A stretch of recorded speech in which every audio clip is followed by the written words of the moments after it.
আসসালামু আলাইকুম। কেমন আছেন সবাই? আশা করছি সবাই খুবই ভালো আছেন। আলহামদুলিল্লাহ আমিও ভালো আছি।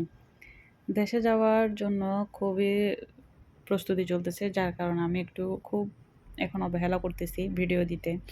কি বলবো? সত্যি কথা বলতে ঘুম হচ্ছে না, খাওয়া-দাওয়া হচ্ছে না, কোনো কিছুতে কোনো কিছুই হচ্ছে না। এখন বুঝতেছি আসলে দেশে যাওয়ার অনুভূতিটা কী? আ তো যার কারণে একটু আমি কি বলবো? অবহেলা করতেছি আরকি। তো আজকের রেসিপি হচ্ছে আমার কি বলবো? মাছ রান্না। মাছ হচ্ছে এটা কাতলা মাছ। সবসময় তো রুই আর হচ্ছে সুরমা মাছের রেসিপি দিই। আজকে হচ্ছে কাতলা মাছের রেসিপিটা দিচ্ছি। সর্বপ্রথম কাতলা মাছ ভালোভাবে পরিষ্কার করে নিলাম। এরপর হচ্ছে হলুদ, লবণ, মরিচ দিয়ে মেখে এরপর হচ্ছে একটু ফ্রাই করে ফেলবো আরকি।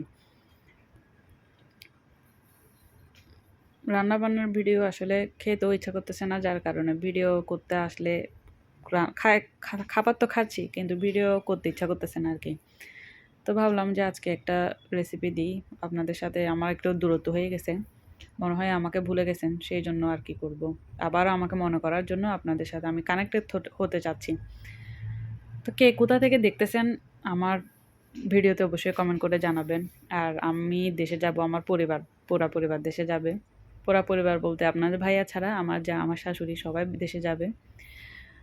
তো দেশে গিয়ে ইনশাআল্লাহ আপনাদের সাথে দেশের ভিডিও দিব। আপনারা সে অপেক্ষায় থাকবেন আরকি। এখানে হচ্ছে পেঁয়াজও দিয়ে দিলাম, তেল দিয়ে দিলাম, পেঁয়াজ দিয়ে দিলাম, এরপর হচ্ছে টমেটো দিয়ে দিলাম, হাফ চা চামচ হলুদ গুঁড়া আর হচ্ছে মরিচ গুঁড়া দিয়ে দিলাম। সচরাচর আমি মাছের মধ্যে এই জাস্ট এই ২-৩টা মসলাই দিই, আর বেশি কিছু দিই না, হলুদ গুঁড়া আর মরিচ গুঁড়া। তারপর হচ্ছে অল্প করে একটু পানি দিয়ে ভালোভাবে কষায় নিচ্ছি। এইটা কষাতে মানে কষানো এমনভাবে কষাবো যে মরিচের যে একটা ঘ্রাণ থাকে না, যে একটা তেজ থাকে মরিচের, ওই ঘ্রাণটা যাতে না থাকে, ওভাবে কষাতে হয় আরকি।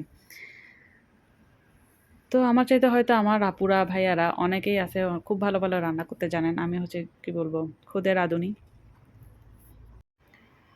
তো আমার রান্নাবান্না আপনাদের কার কাছে কেমন লাগে অবশ্যই জানাবেন।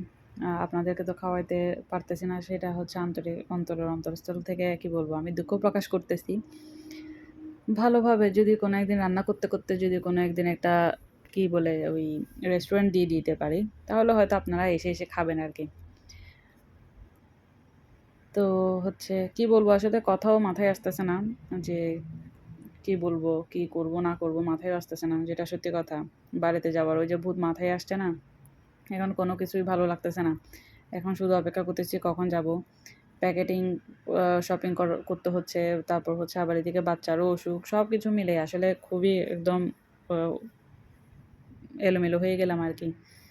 তো আমাকে কেউ ভুলে যাইয়েন না। দেখা হবে পরবর্তী ভিডিওতে। আসসালামু আলাইকুম।